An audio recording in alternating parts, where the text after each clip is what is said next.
ரொம்ப பரிச்சயமான ஒரு அருமையான சகோதரர். சிவா சார், போஸ் சார், போஸா அவ்வளோ அதைத்தான் மேடையில் சொன்னார். ஏங்க எனக்கு கண்டே பிடிக்க முடியலங்க அப்படின்னாரு. நமக்கெல்லாம் ஷார்ட் அடினா அப்போ வரேன் சார் அப்படின்ட்டு போவோம். அவர்லாம் அப்படியே உட்காந்துருப்பார், ஷார்ட் அடி அப்படின்னு போவார். So is completely dedicated actor. இந்த படத்தில் வந்து ஒரு 5 செக்டார் ஆஃப் ஃபேமிலி தான் படம். அந்த 5 செக்டார் ஃபேமிலிக்குள்ளேயும் நடித்த ஒரே ஆக்டர் நான் தான். ஸோ இந்த செக்டாராக படம் போகும், நான் ஒரு செக்டாராக போயிட்டே வருவேன். ஒரு ஆர்டிஸ்ட்டுக்கு பின்னாடி ஒரு 5000 ஆர்டிஸ்ட் நின்னா தான் இந்த படத்தை பார்க்க முடியும். இந்த படத்துடைய என்ன சொல்றது, ஒவ்வொரு படத்துக்கும் ஒரு கிராஃப் இருக்கும் இல்லையா. இந்த படத்துக்கு வந்து இட்ஸ் நாட் அ ஸ்மாலஸ்ட், இது இட்ஸ் வெரி பிக் கிராஃப். அது சார் வந்து ஒரு என்ன சொல்கிறது, உண்மையிலேயே சினிமாவை அடுத்த காலகட்டத்துக்கு எடுத்து சென்று விட்டார்னு சொல்வதை விட, இப்போ சிவா சார் இனிமேல் எனக்கு தெரிஞ்சு மேலே தூக்கிட்டு போயிடுவாங்கன்னு நினைக்கிறேன், ஹாலிவுட் தூக்கிட்டு போயிடுவாங்கன்னு நினைக்கிறேன். அவ்வளோ லெஃப்ட் ஹேண்டில் டீல் பண்ணுவார் சினிமாவை. நான் மிரண்டேன். நான் இப்போ சூர்யா சாருக்கு 1000 கோடி நடந்துருச்சுன்னா, இப்போ சூர்யா சார் வந்து ஈக்குவல் டு சல்மான் கான் ஆயிடுறார் இல்லையா. அப்போ தமிழ் சினிமாவில் ஒரு சல்மான் கான், தமிழ் சினிமாவில் ஒரு ஷாருக் கான் கொண்டு வர்றது தானே நமக்கு தேவைப்படுது.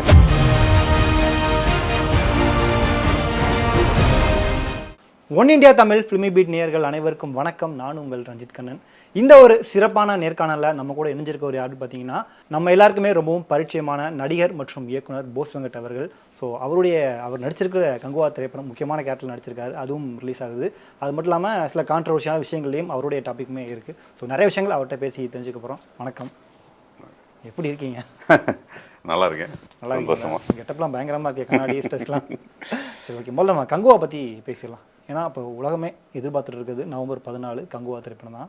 ஸோ இந்த கங்குவாவில் உங்களுடைய கேரக்டரும் மிக முக்கியமான கேரக்டர் அப்படின்னு பேசப்படுது. ஸோ இந்த கங்குவாக்கான வாய்ப்பு உங்களுக்கு முதல்ல எப்படி வருது, எப்படி நீங்கள் கதைக்குள்ளே போகிறீங்க? சிவா சார் எனக்கு நல்ல குடும்ப நண்பர் இருந்த சிவா சார், ரொம்ப வருஷமாக நல்ல பழக்கம். ஒரு நாள் ஃபோன் வந்தது, ராசே சார் தான் கூப்பிட்டாரு, associate director, Siva sir manager. போனோடனே ஃபஸ்ட்டு ஒரு டேபிள் ஒரு படத்தை தூக்கி போட்டார். ஃபஸ்ட்டு ஷாக் ஆகிட்டேன். நம்ம அந்த கேம் ஆஃப் த்ரோன்ஸ் அது நம்ம எங்கெங்கேயோ வெளிநாட்டு திரைப்படங்களில் பார்த்து ஒரு பெரிய உருவம், இப்படி யார் சார் இவர் அப்படின்னு, இப்படி தான் நீங்கள் மாற போகிறீங்க அப்படின்னாங்க. உடனே ஒரு பக்கம் எனக்கு ஒரு பெரிய ட்ரீம் ஓப்பன் ஆச்சு. என்னென்னா, சினிமாவினுடைய மாற்றம்ங்கிறது இனி வரும் காலங்களில் சினிமா என்னவாக போகுதுன்னா, ரொம்ப பிரம்மாண்டமான திரைப்படங்கள் இதெல்லாம் வந்து பெருசாக இனி வரப்போகிற சூழலில் அதனுடைய முதல் திரைப்படத்திலே நம்ம இருக்கும்போது நமக்கு அது மாதிரியான நிறைய வாய்ப்புகள் கிடைக்கும். அப்புறம் வெளிநாட்டு நடிகர்களை பார்த்து நம்ம நிறைய பொறாமப்பட்டோம், சே உங்களுக்கெல்லாம் பாருங்கப்பா எவ்வளோ நல்ல வாய்ப்புகள் இருக்குது எங்களுக்கு இல்லைன்னு. அது முதல் திரைப்படத்திலே எனக்கு அந்த மாதிரியான ஒரு பெரிய திரைப்படத்தில் நமக்கு கிடைச்சது ஒரு பெரிய நல்ல வாய்ப்பு. அதுக்கப்புறம் ஒரு நாள் மேக்கப் டெஸ்ட் பண்ணாங்க. இப்போ சிவா சார் இல்லை, மேக்கப் டெஸ்ட் பண்ணிட்டு அந்த கேரவன்ட்டு ஒரு ஃபோட்டோ எடுத்து அமிச்சோன்னே அவர் ஸ்பீக்கரில் பேசிகிட்டு இருந்தார். வான்னு ஒரு சத்தம் கேட்டுச்சு, ஏய் வேற மாதிரி இருக்காரா சார். அப்போ தெரிஞ்சிருச்சு, ஓகே சூப்பர்ரா அப்படின்ட்டு. அப்புறம் அதில் உள்ள சிறந்த ரஞ்சித் அம்பாடின்னு சொல்லிட்டு makeup man, one of the உங்களுக்கு தெரியும், வேறு லெவலில் அவர் பக்கம் அடி தூள் கிளப்பிட்டார். ஆமாம் ஆமாம். தாட்சாயினுடைய மிகச்சிறந்த தோழி, அவள் தான் காஸ்டியூமு.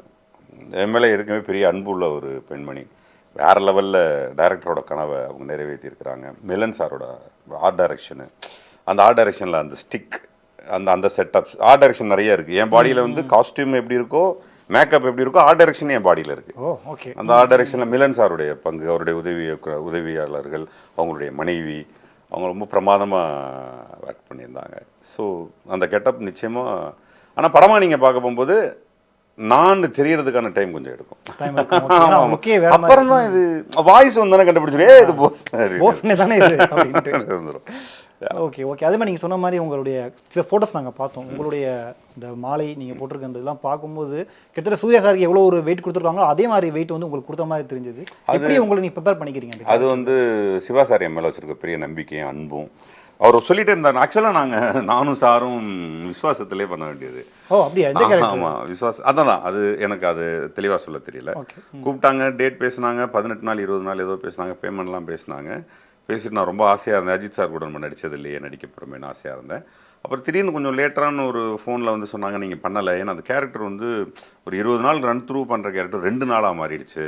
ஒரு சார்கிட்ட கேட்டேன், இல்லை போசனனுக்கு நம்ம அப்படி பண்ண முடியாதுன்னு சொல்லிட்டாரு. அஜித் சார் இல்லை இவர் sir director sir Siva sir ம் ம் அப்படின்னாங்க. திரும்ப இதுக்கு வரும்போது அதே பயம் இருந்துச்சு. பட் அதுக்கெல்லாம் சேர்த்து ட்ரிபிள் த டைமாக ஒரு கேரக்டர் கொடுத்துருக்காரு. என்னன்னா நம்ம என்ன வெளியில் பார்க்குறவங்க நல்லா நடிக்கிறேன்னு சொல்கிறதோ, இயற்கையாக நடிக்கிறேன்னு சொல்கிறதோ, எங்கள் வீட்டு தாய் மாமன் மாதிரி இருக்குது, இதெல்லாம் வந்து பொதுவாக நம்ம ஏற்கனவே நிறைய அந்த மாதிரியான சர்டிஃபிகேட்ஸ் வாங்கியிருக்கோம். இது போஸ்டாரா இது ஐயோ அப்படின்னு ஒன்று சொல்லுவாங்கல்ல, அந்த வாய்ப்பு எனக்கு இப்போ தான் ஃபஸ்ட் டைம் கிடச்சிருக்கு. பொதுவாக நீங்கள் வந்து இந்த மாதிரியான இந்த வரலாற்று படங்கள் நடிக்கிறது வந்து கேரக்டர் இது பண்ணியிருக்கீங்களான்னு தெரியல, ஒரு மிகப்பெரிய கேரக்டர் தான் உங்களுடைய கேரக்டர். பட் இதை ப்ரிப்பேராக மென்டலியாக உங்களை எப்படி தயார்படுத்திக்கிறீங்க நீங்கள்? இது கொஞ்சம் கஷ்டம் ஆக்சுவலாக. இதில் கொஞ்சம் நிறைய இப்போ நானே சொல்லுவேன், இந்த இயக்குனர்கள் கிட்ட ஒரு பெரிய கற்பனை இருக்கும் அவங்கக்கிட்ட. அதில் சில பேர் என்ன பண்ணுவாங்கன்னா சொல்கிறத பண்ணுறது இருக்கும். பட் எனக்கிட்ட அந்த பழக்கம் இல்லை. நான் ரொம்ப கேட்பேன். ஓகே, நான் இப்போ இப்படி நடக்கட்டுமா, அப்படி நடக்கட்டுமா, ஸ்டிக் இந்த கையில் வச்சுக்கிட்டுமா, அந்த கையில் வச்சுக்கிட்டுமா, கண் அப்படின்னு கேட்டுகிட்டே இருப்பேன். அந்த பழக்கம் உண்டு என்கிட்ட. நான் கேட்டுக்கிட்டே இருப்பேன் சிவா சார்கிட்ட. அது சிவா சாருக்கு என்ன ஆயிடுச்சுன்னா, நான் நடிக்கும் போதும் நான் கேட்குறதையும் சேர்த்து டெவலப் பண்ணிக்கிட்டே இருந்தார். அந்த பிகினிங் அந்த 2-3 டேஸு அந்த கேரக்டரை டூ மச்சாக டெவலப் பண்ணார். ஏன்னா எனக்கு டியூன் பண்ணிட்டு அப்புறம் நான் ஃபாலோ பண்ணிப்பேன், அவருக்கு தெரியும். ஃபஸ்ட்டு ஸ்டடியாக இருந்தேன், இல்லை பெண்ட் பண்ணுங்க, இன்னும் பெண்ட் பண்ணுங்க, 2 காலையும் பெண்ட் பண்ணுங்க. அப்போ தான் நான் டோட்டலாக சார் என்ன சார் பண்ணுங்க புதுசாக இருக்கும் அப்படி பண்ணி பண்ணி பண்ணி பார்த்து எனக்கே ஒரு ஷாக்கிங்கான ஒரு ஒரு மாதிரியான ஒரு பாடி லாங்குவேஜ். அதான் சொல்லுவேன், படம் மாதிரி வெளியே வந்துட்டு நான் ஒரு வேளை எதிர்த்து மாதிரி நின்று இப்போ நீ ரஞ்சித் வந்தா என்ன அண்ணே என்னன்னு ஒரு பெரிய ஆச்சரியம் தான். இது ஒரு நடிகர்களுக்கு இது கிடைக்கணும் ஆக்சுவலாக. நடிகர்கள் சந்தோஷப்படுவாங்க இப்படிலாம் கேரக்டர் கிடைக்கும். கிட்டத்தட்ட உங்களுக்கு ட்ரீம் ரோல் மாதிரி வச்சுக்கலாமா இது? Yeah very true very true very true. Okay, முக்கியமான ஆள் வந்து சூர்யா. சூர்யா வந்து ஒரு நடிப்பின் நாயகன், எல்லாருக்குமே தெரியும். ஒவ்வொரு தன்னுடைய படங்களுக்காக தன்னை எப்படி வர்த்திக்கிறார் அப்படிங்கிறது தெரியும். இந்த ஒரு கதைக்காக சூர்யா அர்ப்பணிச்ச விஷயங்கள் என்ன நினைக்கிறீங்க? முதல்ல நான் என்னை பற்றி சொல்லிடுறேன். மேக்கப்லாம் போட்டு போய் நின்று ஏற்ற மாதிரி சூர்யா சார் நின்னாரு. நான் வாய்ஸ் ஓப்பன்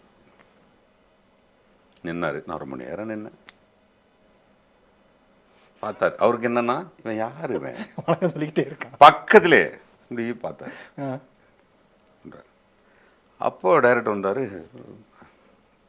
நாங்கள் 2 பேரும் சிங்கம்லாம் பண்ணியிருக்கோம். ஆமாம், அது இல்லாமல் பர்சனலாக நல்ல எனக்கு ரொம்ப பரிச்சயமான ஒரு அருமையான சகோதரர் சிவா சார். போஸ் சார் போஸா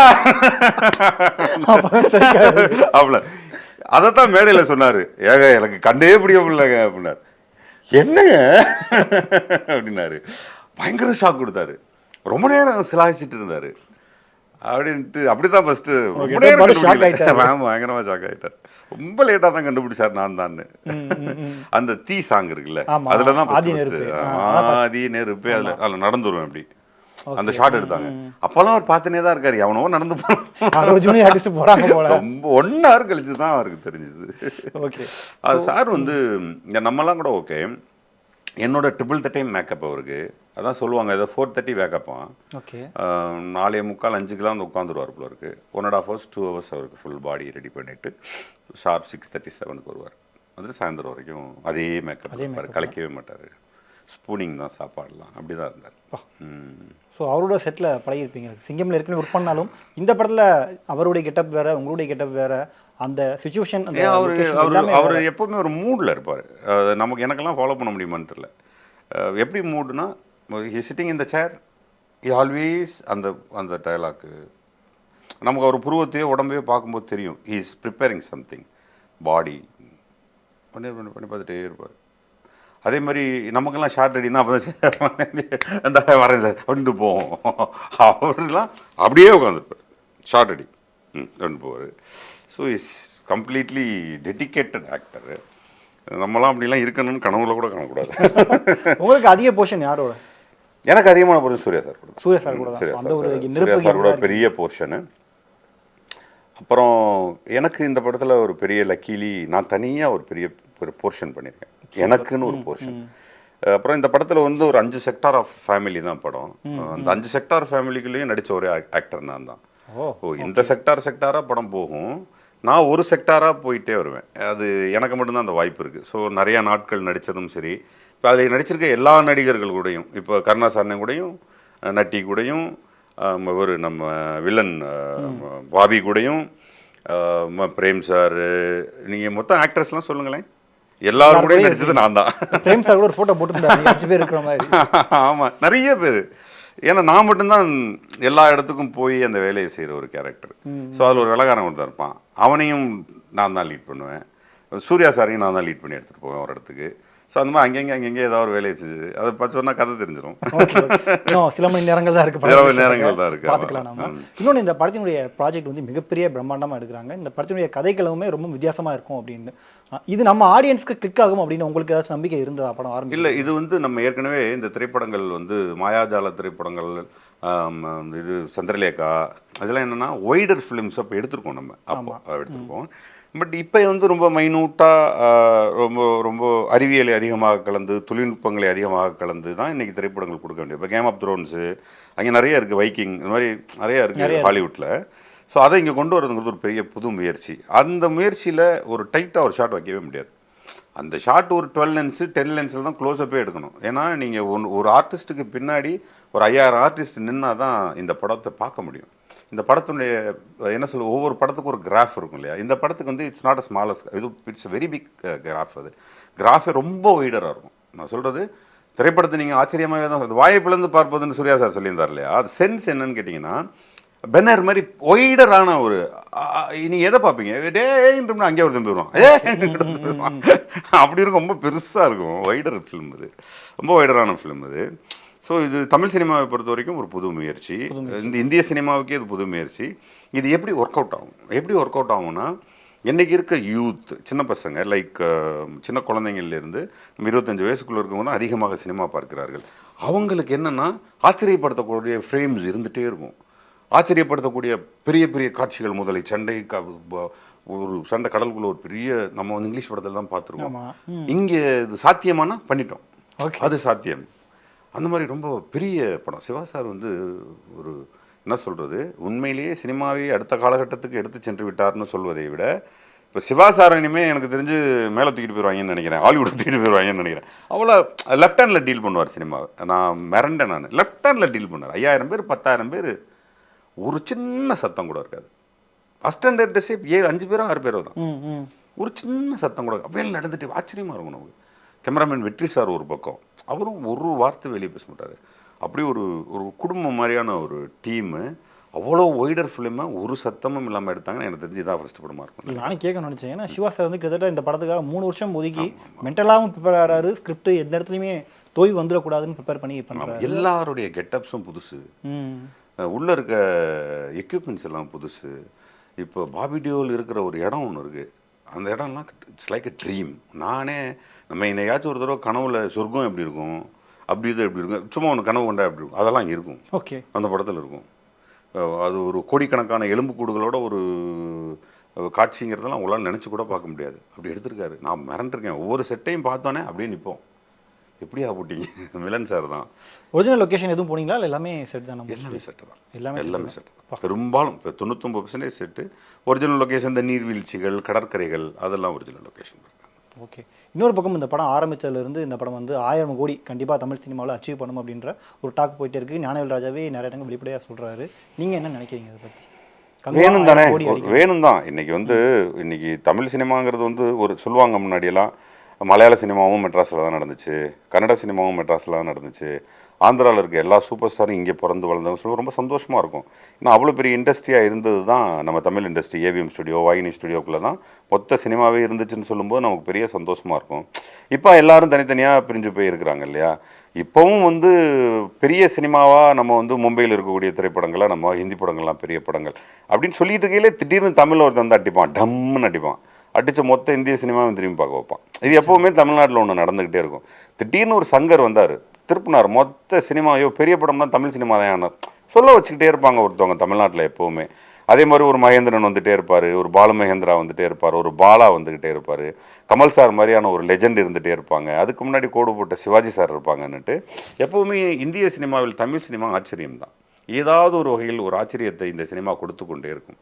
திடீர்னு இப்போ சூர்யா சார் வந்தார், அவருக்கு பண்ண நடிச்ச அதை தான் இங்கே கஜினின்னு அங்கே போய் எடுக்கிறாங்க. ஸோ இது ஒன்று நடந்துக்கிட்டே இருக்கும் இங்கே. அந்த மாதிரி ஒவ்வொரு பிரமிப்புகளுக்கு மத்தியில் இப்போ கங்குவா ஒரு பிரமிப்பு. இப்போ பார்த்தீங்கன்னா இந்தியா முழுவதும் அவ்வளோ பெரிய நடிகர்கள் இருக்கும் பொழுது, இப்போ ஷாருக் கான், சல்மான் கான்களுடைய பிஸ்னஸ்லாம் ரொம்ப பெருசு. நம்ம அதைத்தானே சொல்லிட்டு இருக்கிறோம். இது வந்துட்டு ஜவான் வந்து 1000 crores கிராஸ் பண்ணிருச்சுங்கிறத பெருசாக பேசிகிட்டு இருக்கோம். அதுக்கு என்ன காரணம்? இப்போ நான் ஒரு தடவை மொராக்கோ போயிருந்தேன். மொராக்கோங்கிற கண்ட்ரியில் நம்ம இங்கே நடிக்க எந்த நடிகர்களையும் தெரியல. ஆனால் எல்லார் வீட்லேயும் ஷாருக் கான் ஃபோட்டோ இருக்குது. அப்போ ஷாருக் கானுக்கு மொராக்கோவில் ஃபேன்ஸ் இருக்காங்க. ஸோ துபாய் அந்த மாதிரி கல்ஃப் கண்ட்ரிஸ் எங்கே போனாலும் ஷாருக் கான் இருக்கார். ஸோ அப்போ என்னன்னா, ஒரு ஷாருக் கான் என்பவர் இந்தியா மட்டுமல்லாமல் வெளிநாடுகளிலும் பரவி கிடக்கிறார். அப்போ அவன் பாக்கெட்லேருந்து 100 200 போட்டால் அது 1000 கோடி ஆயிடுது. நிச்சயமா. இப்போ அது சல்மான் கான், அது அடுத்த கட்டத்தில் இருக்குது, அவருக்கும் அது 1000 கோடி ஆயிடுது. இப்போ அது சூர்யாவுக்கு நடக்கணும் இல்லைங்க. ரஜினி சார், கமல் சார் 2 பேருக்குமே அது இருக்குது. அது சல்மான் கான் ஷாருக் கான் அளவுக்கு இருக்குதான்னு தெரியல. பட் அது ஒரு பரவலாக இருக்குது. இப்போ அவங்களுக்கு ஒரு 400 கோடி நடக்குது. ஸோ இப்போ சூர்யா சாருக்கு 1000 கோடி நடந்துருச்சுன்னா இப்போ சூர்யா சார் வந்து ஈக்குவல் டு சல்மான் கான் ஆயிடுறாரு இல்லையா. அப்போ தமிழ் சினிமாவில் ஒரு சல்மான் கான், தமிழ் சினிமாவில் ஒரு ஷாருக் கான் கொண்டு வர்றது தானே நமக்கு தேவைப்படுது. பொதுவாகவே தொழிலுங்கிறது என்ன, அந்த வாணிபம் சார்ந்த தொழில் தான் பெரிய தொழில். அப்போ என்ன அர்த்தம்? இங்கிருந்து கடல் கடந்து பொருளை எடுத்து செல்கிறான், அங்கே இருக்கக்கூடிய பொருள்களை அள்ளி வருகிறான், வைரம் தங்கம் பணமாக கொண்டு வருகிறான். அந்த ஊர் தானே பெரிய ஊராகுது. அப்போ தொழில் அந்த வாணிபம் தானே சினிமா. அந்த வாணிபத்தில் சூர்யா என்பவர் 1000 கோடியாக மாறுவது நமக்கு தானே நல்லது. ஒட்டுமொத்த உலகத்தில் இருக்கக்கூடிய தமிழ் இண்டஸ்ட்ரிக்கு தான் நல்லது. அங்கே இருக்கக்கூடிய பணமாகவும் வருமானமாகவும் யார் மாறுறா? சூர்யா சார் மாறுறாரு. அது யாருக்கு நல்லது? இண்டஸ்ட்ரிக்கு நல்லது. எந்த இண்டஸ்ட்ரிக்கு நல்லது? தமிழ் இண்டஸ்ட்ரி. இல்லை, ஏன் தொடர்ந்து கேள்வி வைக்கப்படுது அப்படின்னா, தமிழ்நாட்டில் மட்டும் படம் ரிலீஸ் ஆகல, இந்தியா முழுக்க பேன் இந்தியா லெவலில் ரிலீஸ் பண்ணுறாங்க. எல்லா இடங்களுமே உலகளாவிய வியாபாரம் தமிழ் சினிமாவில் ஆரம்பிக்குது. கங்குவாலேருந்து ஆரம்பிக்குது. ஸோ நிச்சயம் நாமளும் நம்புவோம் 1000 கோடி கிட்ட வரும் அப்படின்ட்டு. இந்த படத்தில் உங்களுக்கு மிகப்பெரிய சேலஞ்சாக இருந்த ஒரு விஷயம்னா என்ன? அந்த என்னோட உடல் மொழி கொஞ்சம் கஷ்டமாக இருந்தது. நான் கொஞ்சம் கிம்முன்னு போய் கொஞ்சம் டைட்டாக இருக்கிற பாடி லாங்குவேஜ். அப்புறம் ஏற்கனவே ஒரு தடவை கீழே விழுந்து L4 L5 வந்து பிரேக் ஆகிருக்கு எனக்கு. அந்த L4 L5 இருக்கிறதுனால ரொம்ப குனிய முடியாது, ரொம்ப நேரம் குனிஞ்சு நிற்க முடியாது, ரொம்ப நேரம் உட்கார முடியாதுன்னு ஒரு பெரிய ப்ராப்ளம் எனக்கு இருக்குது. அதை நம்ம டெய்லி ஸ்ட்ரென்த்ன்னு ஒன்று பண்ணி எக்ஸசைஸ் பண்ணி உடம்பை கம்மி பண்ணி ஓட்டிகிட்டு இருக்கேன். ஒரு 20 வருஷமாக அப்படி தான் ஓட்டிகிட்டு இருக்கேன். ஸோ பெருசாக குதிக்க முடியாது என்னால். பெரிய இடத்துலேருந்து குதிச்சேன்னா 10 நாள் 15 நாள் பெட்டில் இருக்கணும்.